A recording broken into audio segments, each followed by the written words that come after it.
Welcome to our deep dive into the lean startup method.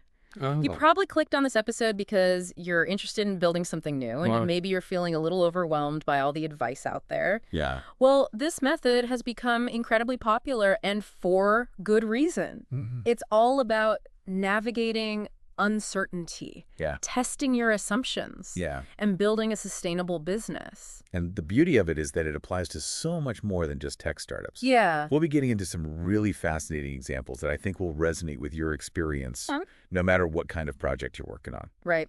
It's amazing how these principles can apply to anything, Uh-huh. from a mobile laundromat in Mexico City Yeah. to a giant company like Intuit. Yeah. But first, let's talk about the guy who started it all, Eric Ries. Back in the early 2000s, Okay.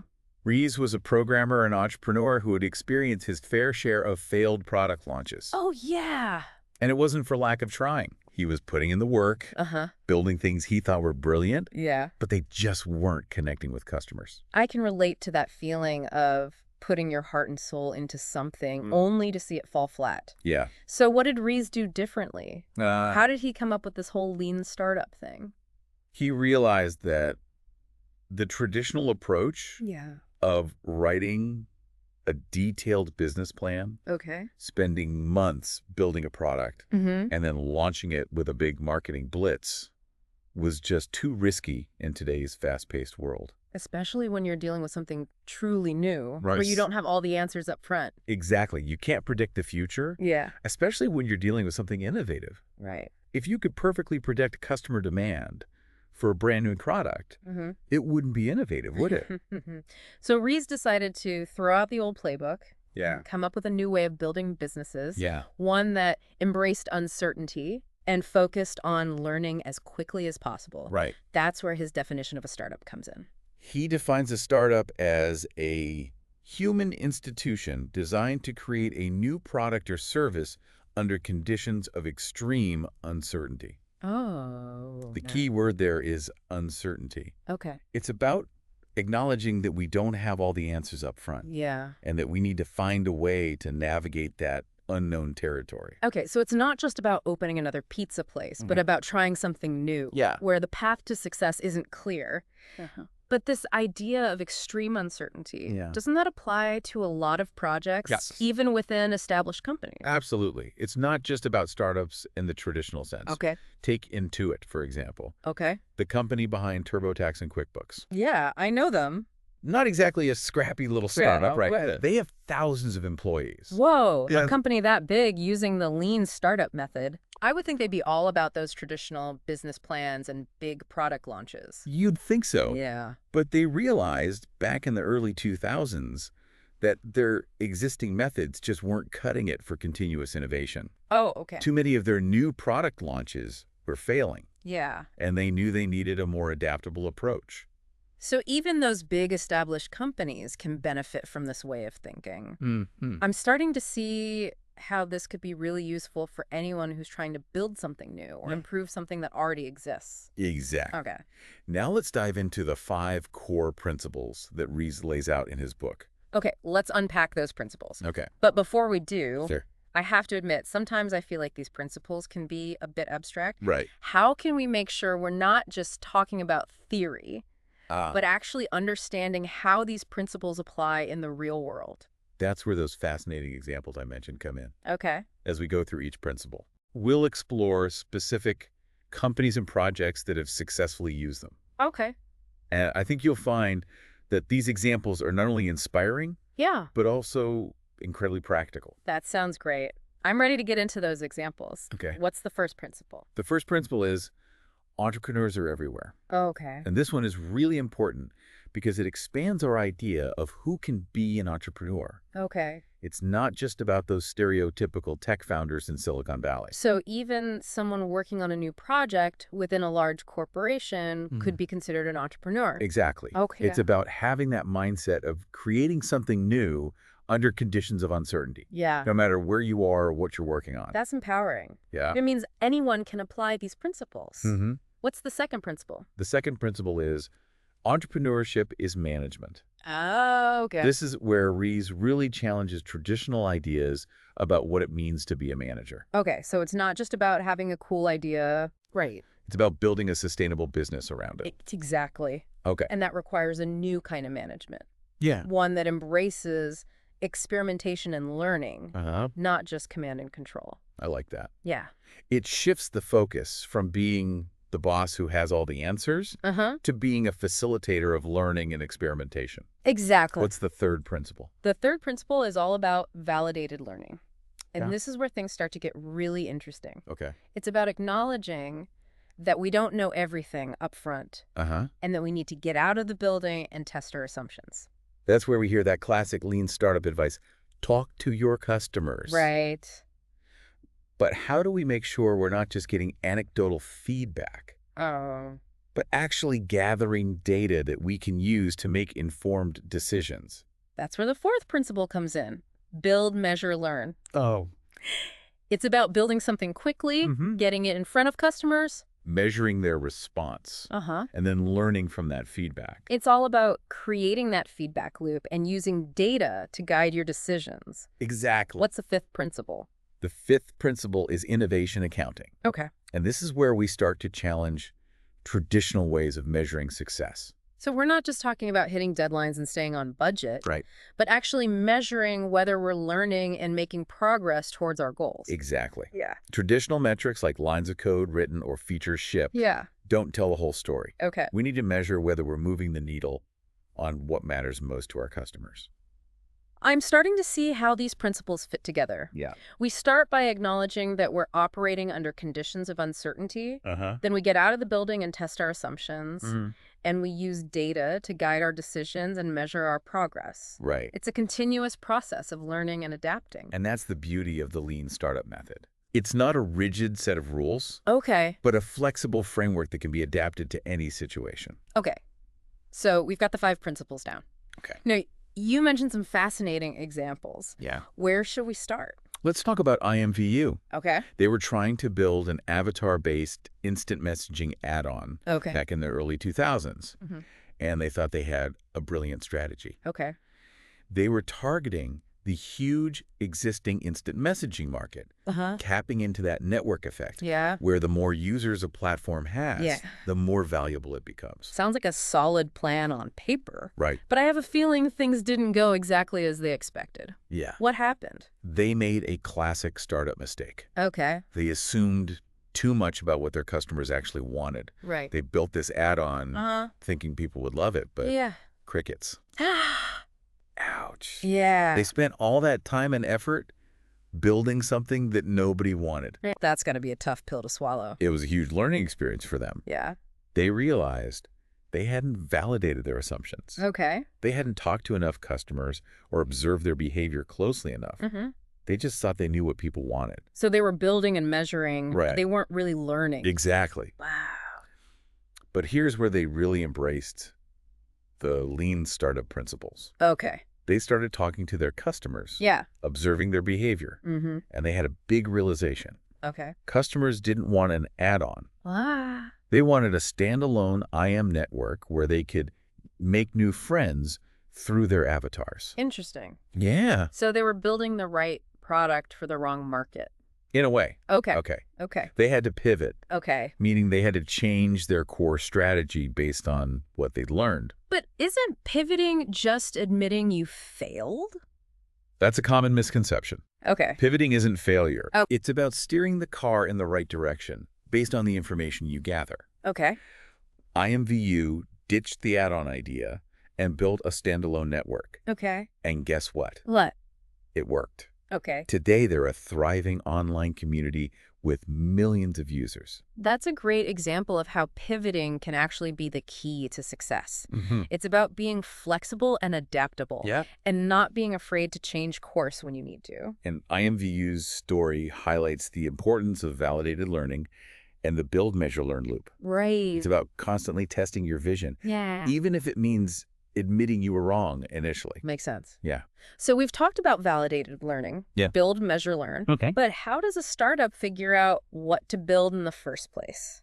Yeah. This is where the concept of the minimum viable product comes in. Right. Exactly. The MVP is about building the fastest possible way to test your riskiest assumptions. It's not about being cheap or building a low-quality product. Okay. It's about getting something out there quickly so you can start learning. Okay, so it's not about building the perfect product right out of the gate. Right. But about building just enough to start gathering feedback. Exactly. Okay. And we have a perfect example of this. Groupon. Groupon, okay. That billion-dollar business started with, Yeah. wait for it, a pizza coupon. A pizza coupon. Yeah. Seriously. Yeah. I've heard that story before, but I have to admit, I always thought it was a bit of an oversimplification. It might sound simple, Okay. but there's a lot of brilliance behind it. Okay. They created a basic WordPress blog, offered a 2-for-1 pizza deal, Okay. and waited to see if people would bite. Yeah. That simple test validated their core assumption, Okay. that there was a demand for local deals delivered in a unique way. I see. So it wasn't just about selling pizza. It was about testing a whole business model. Precisely. They weren't trying to build a fancy website or a complex system at first. Yeah. They just wanted to validate their riskiest assumption. Yeah. And once they did that, Yeah. they could start iterating and building a more robust platform. That's a great lesson for anyone building something new. Yeah. You don't need to have everything figured out from the start. Uh-huh. Just start with a small experiment and see what you learn. Now, while Groupon's MVP was digital, Okay. you don't always need technology for an effective test. Okay.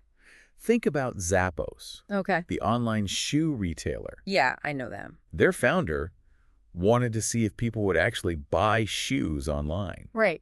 which was a pretty radical idea back then. I can imagine. Yeah. Shoes are something you usually want to try on before you buy them. Right. How did he test that idea without investing in a huge inventory? Went to local shoe stores, Oh, wow. took pictures of their shoes, Okay. posted them online, Nah. and when someone ordered, Yeah. he literally went back to the store, Oh. bought the shoes, Wow. and shipped them himself. Talk about a hands-on approach. Yeah. It wasn't scalable, Right. but it was enough to validate his core assumption. Exactly. Yeah. And there's another example that I think you'll find quite intriguing. Okay. Have you ever heard of VLS? VLS? Yeah. No. They offer laundry services in Mexico City. Laundry services. I'm not sure I see the connection to tech startups. Well, their story perfectly illustrates the power of a real-world MVP. Okay. They started with a mobile laundromat built on the back of a pickup truck. What? They drive around, Oh, wow. park in different neighborhoods, and see if people would use their service. A laundromat on wheels. Yeah. That's brilliant. Yeah. They were bringing the service directly to their customers. Right. What did they learn from that experiment? They learned a lot about customer behavior and logistics. Okay. For example, they discovered that people were hesitant to trust them with their clothes because, well, they could just drive away. That makes sense. Right. You're entrusting them with your clothes, Yeah. and they're a mobile business. Exactly. Right. So what did they do? They pivoted to a more stationary kiosk model, Okay. building trust by having a fixed location. Yeah. That's the beauty of the MVP. It allows you to learn and adapt quickly. These examples are really helpful in understanding how the MVP works in practice. It's not about building a perfect product. Right. It's about testing your assumptions and gathering data. And it's important to remember that the MVP doesn't have to be pretty or even fully functional. Yeah. It just needs to be enough to test your core assumptions. Yeah. Think about early versions of Craigslist or even Facebook. Yeah. They weren't the most visually appealing platforms, Right. but they were functional and they solved a problem for people. Yeah. Sometimes simple is what resonates with customers. Yeah. Especially in the early stages. That's a great point. It's easy to get caught up in the bells and whistles, but sometimes the simplest solution is the most effective. Exactly. Okay. The key takeaway is that building an MVP is all about learning, Yeah. not perfection. Okay, so we've talked about validated learning, Yeah. measure, learn, and the MVP. But how do we measure whether we're actually making progress? Yeah.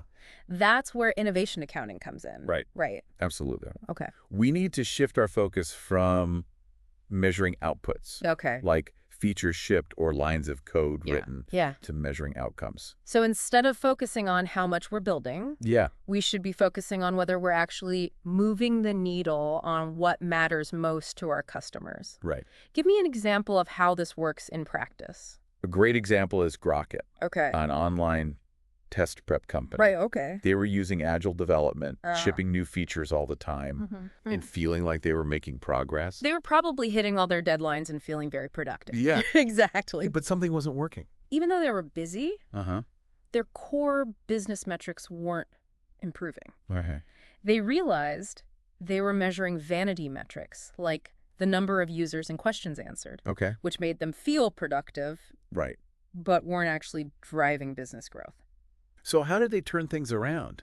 How did they start measuring the right things? They started using split testing, also known as A/B testing. Right, I know A/B testing. They would create two versions of their product, show them to different groups of users, and see which one performed better. Okay. This allowed them to isolate the impact of specific changes and see what was actually moving the needle. So they were running experiments to see what resonated with their customers. Exactly. Okay. And what's fascinating is that they discovered that their marketing and positioning were more important than their features. Really? At least at that stage of their growth. I see. Yeah.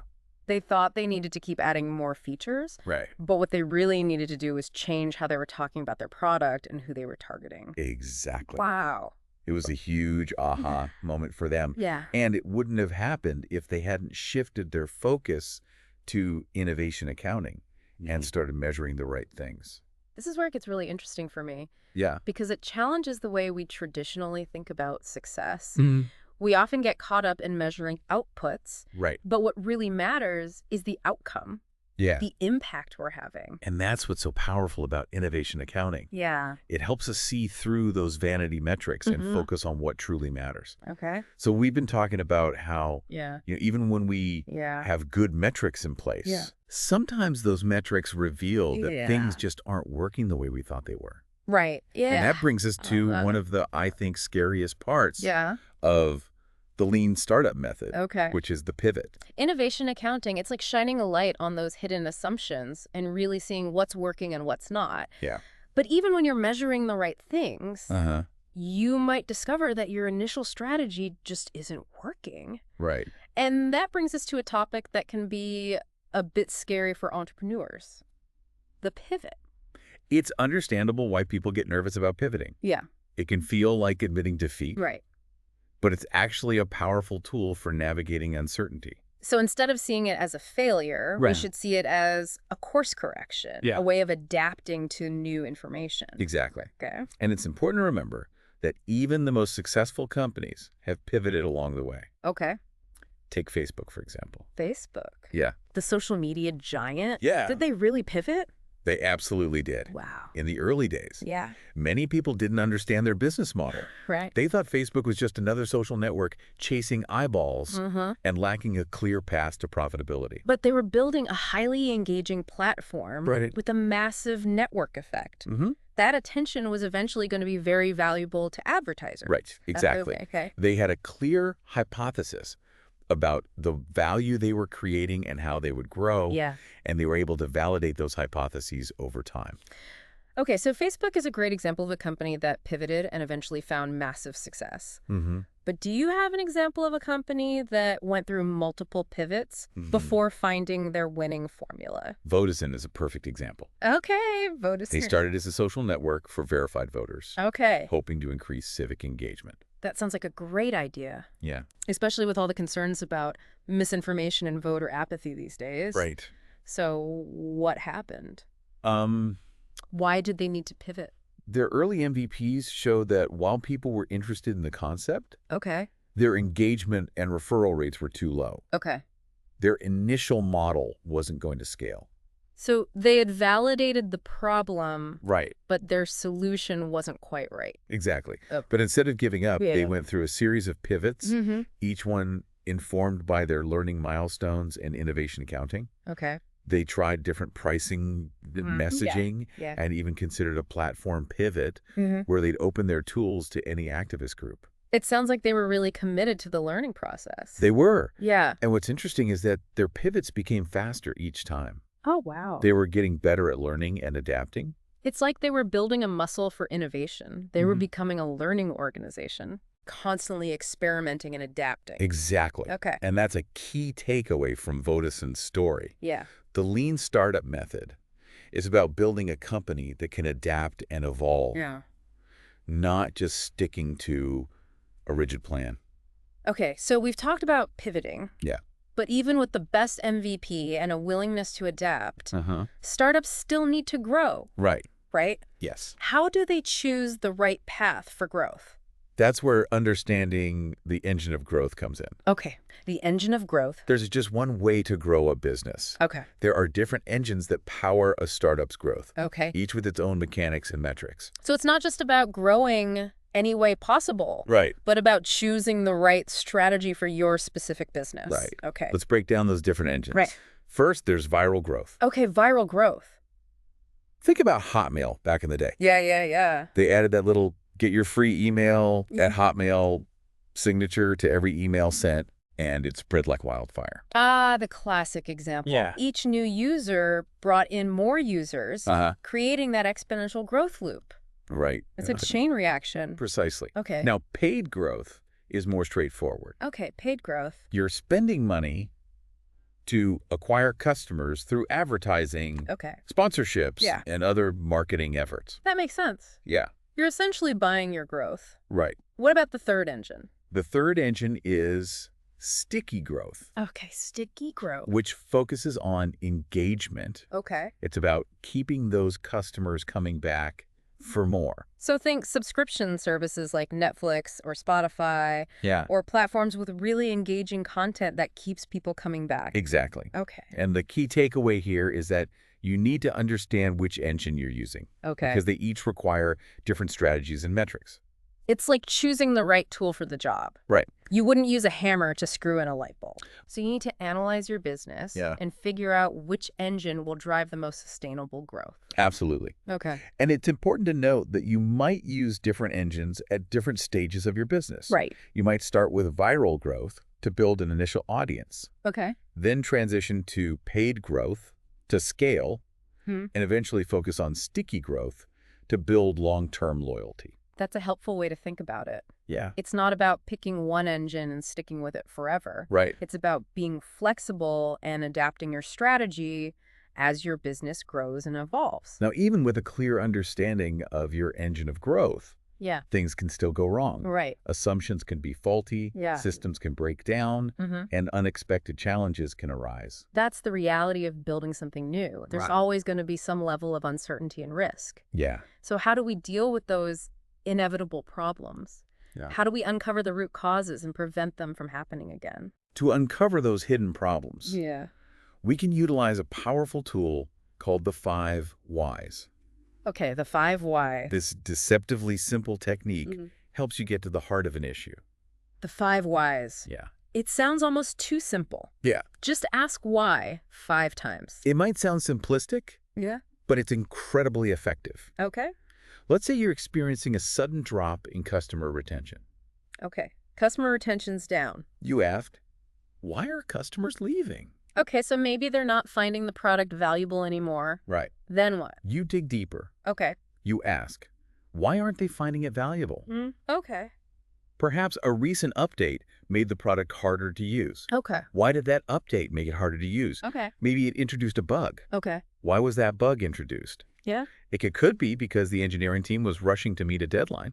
Okay. Why were they rushing? Yeah. Perhaps there's a company culture that prioritizes speed over quality. Wow, we just went from a customer retention issue to a potential cultural problem in 5 Whys. Yeah. That's amazing. It's a powerful way to connect the dots and see the bigger picture. Yeah. Now, you wouldn't necessarily overhaul your company culture based on one 5 Rise session. Right. You mentioned the proportional investment idea earlier. Exactly. The solution should match the scale of the problem. Exactly. Okay. But over time, these insights can reveal patterns and help you make more informed decisions. So the 5 Whys is a great tool for individual problem solving, but could it be used at a larger scale? Yeah. Like within an entire organization? Absolutely. Okay. In fact, many companies use the 5 Whys as part of their continuous improvement processes. Oh, okay. And that brings us back to the idea of applying the lean startup principles within larger organizations. We talked about Intuit earlier, but I'm curious to hear more about how large companies can create a culture of experimentation. It definitely presents its own challenges. Okay. Large organizations often struggle with bureaucracy and risk aversion, Right. making them less agile than startups. They're so used to doing things a certain way Right. that embracing this kind of rapid experimentation can be a real challenge. Exactly. Yeah. But the rewards can be significant. Okay. Large companies have resources, Yeah. established customer bases, and distribution channels. Yeah. Imagine what they could achieve if they could unlock their innovative potential. So how do they do that? How do they create a space for experimentation within a large, often bureaucratic organization? Ries talks about creating what he calls an innovation sandbox. Okay, innovation sandbox? Within the company. Okay. It's a protected space where teams can experiment, build MVPs, and test assumptions without being bogged down by corporate bureaucracy. It's like giving them the freedom and flexibility of a startup, but with the backing of a larger company. No. It's the best of both worlds. Right. And isn't that just setting them up to fail? What if they waste time and resources on experiments that go nowhere? That's a valid concern. Okay. It's not just about creating a sandbox. Yeah. It's about creating the right culture and structure to support it. Okay. These teams need a few key things to succeed. Okay, so what are those essential ingredients for a successful innovation sandbox? First, they need scarce but secure resources. Okay, scarce but secure resources. They need enough funding and personnel to conduct their experiments. Okay. But they can't be constantly fighting for resources or worrying about being shut down at the first sign of trouble. Right, that would kill any sense of experimentation and risk-taking. Exactly. What else do they need? They also need independent authority to develop their business. Okay, so they need authority. They can't be constantly second-guessed or micromanaged by executives who are stuck in the old way of doing things. They need that autonomy to move fast and learn from their mistakes. Yeah. Just like a startup would. Exactly. Okay. And finally, they need a personal stake in the outcome. This is so crucial. They need to be invested in the success of their project, not just treating it like another corporate task they've been assigned. Exactly. Okay. They need to feel a sense of ownership and accountability. Right. Just like an entrepreneur would. I see how all these elements work together. Yeah. You're creating an environment that encourages experimentation, learning, and ultimately innovation. And if you can do that, you can unlock some truly amazing things within your organization. Yeah. You'll have teams that are motivated, empowered, and able to drive real growth. It's like creating a mini startup ecosystem within your company. Precisely. Okay. And it's not just about creating new products or services. This approach can be used to improve existing processes, test new marketing campaigns, or even experiment with new ways of organizing teams. So it's really about building a culture of experimentation and continuous improvement across the entire organization. Exactly. Okay. And that's where Ries introduces the concept of the management portfolio. The management portfolio. It's about managing different types of work within the organization. Okay. Not just focusing on one thing at a time. Okay, so we're talking about having a mix of projects and initiatives. Each with its own goals and timelines. Right. Okay. Ries outlines 4 major types of work. Okay. Sustaining innovation. Okay. Breakthrough innovation. Platform innovation. And productivity innovation. Let's break those down. Okay. Sustaining innovation sounds like what most companies are already doing. Yeah. Improving existing products and services for their current customer. Exactly. Okay. It's about making incremental improvements to what you're already doing. Okay. Then there's breakthrough innovation. Okay. Breakthrough innovation. Which is about creating entirely new markets or disrupting existing ones. Yeah. This is where those truly game-changing ideas come from. So think about the first iPhone or the rise of streaming services. They completely changed the game. Right. What about platform innovation? Platform innovation is about creating a foundation for others to build upon. Okay. Think app stores like Apple's App Store or Google Play. Yeah.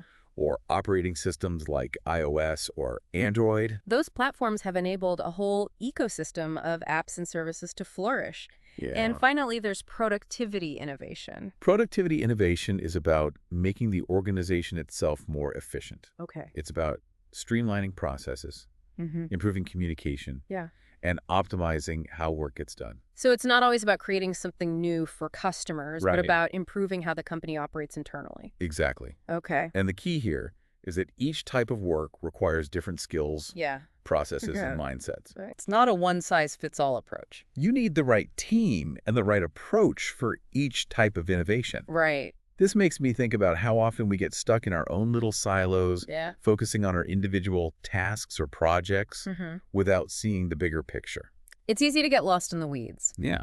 But the management portfolio helps us zoom out and see how our work fits into the larger strategy. Okay, so we've talked about innovation sandboxes and the management portfolio. Yeah. But what about the individual manager or leader? How can they embrace the lean startup mindset and create a culture of experimentation within their team? That's where things get really interesting because it requires a fundamental shift in thinking. Okay. It's not about being the boss who has all the answers. It's about being a facilitator of learning and experimentation. So less commanding and controlling, more empowering and enabling. Right. But doesn't that mean giving up control? It might feel that way at first. But what you're actually doing is creating a team that's more engaged, motivated, and able to adapt to change. It's about creating a team of problem solvers, not just order takers. Exactly. Yeah. And that's why Ries emphasizes the importance of building a culture of trust and transparency. So it's not just about implementing new tools and processes. It's about creating an environment where people feel safe to experiment, to fail, and to learn from their mistakes. Absolutely. Okay. And that's where things like small batch sizes, continuous deployment, and the 5 whys come in. Right. They're not just techniques. Okay. They're ways of working that promote transparency, feedback, and continuous improvement. I love that. It's about creating a system that supports learning and experimentation rather than punishing mistakes. And when you do that, you can unlock some truly amazing things. Yeah. You create a team that's constantly learning, adapting, innovating. This whole conversation has been incredibly insightful. It feels like the lean startup method isn't just about building businesses. It's about building a better way of working. It's a philosophy. Yeah. A way of approaching the world with curiosity, humility, and a willingness to experiment. Right. And that's something we can all benefit from, no matter what we're working on. So as we're wrapping up here, are there any kind of final thoughts or takeaways you'd like to leave our listeners with? I think one of the most important things to remember is that the lean startup method is itself a kind of meta-experiment. Oh, interesting. It's about applying a scientific approach to work itself. Yeah.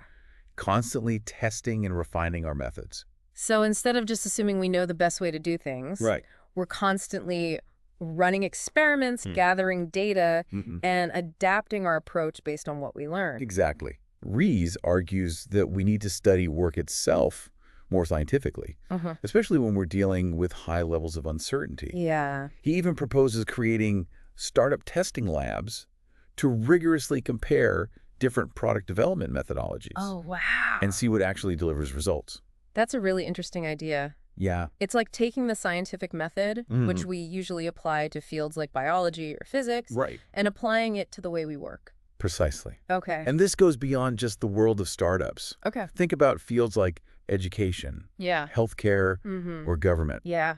They're all grappling with complex problems and rapid change. Right. Imagine the impact we could have if we brought a more experimental, data-driven approach to these areas. It's about embracing the unknown. Yeah. Acknowledging that we don't have all the answers. Right. And being willing to experiment and learn along the way. It's about asking the right questions, challenging our assumptions, seeking feedback constantly, and being open to changing course when the data tells us to. And it's about remembering that failure isn't the opposite of success. Right. It's part of the process.